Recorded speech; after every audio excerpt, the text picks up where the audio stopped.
Hi everyone, my name is Leyda, and I'm happy to be here to discuss my work on improving the way we design and execute in vivo experiments in nanomedicine.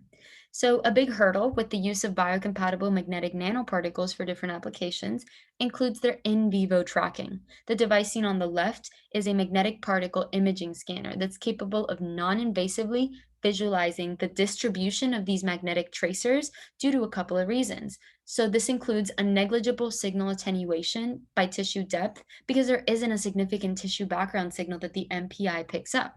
So this means that signals produced by tracers that lie deep in the animal will not be dampened by the surrounding tissue signal. Additionally, signal produced is proportional to the particle mass we inject, allowing for quantification. All of this makes MPI a novel and unique imaging modality compared to others typically used in the field. So how is it that I'm using the MPI to optimize experiments in lab? I use the DigiMouse, a 3D printed resin anatomically correct mouse that can be edited to simulate different disease models. For my study, I mimicked an in vivo breast cancer model to better design magnetic fluid hyperthermia projects in the future. As it is a major problem in nanomedicine, I incorporated the non-specific accumulation of particles in the liver.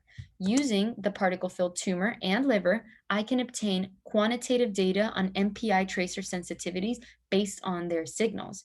Now, while MPI already contributes to advancing the ethical principles of replacement, reduction, and refinement as a non invasive imaging modality, these phantoms serve to further optimize the planning and execution of experiments by allowing us to test and retest as many combinations of particle distribution as we want.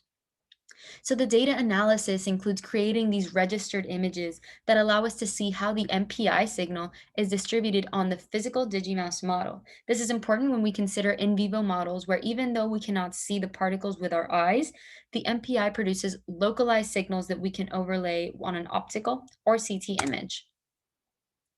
So we can use a dilution series to see down to what concentration we can distinguish particles accumulated in the tumor versus the non-specific accumulation in the liver.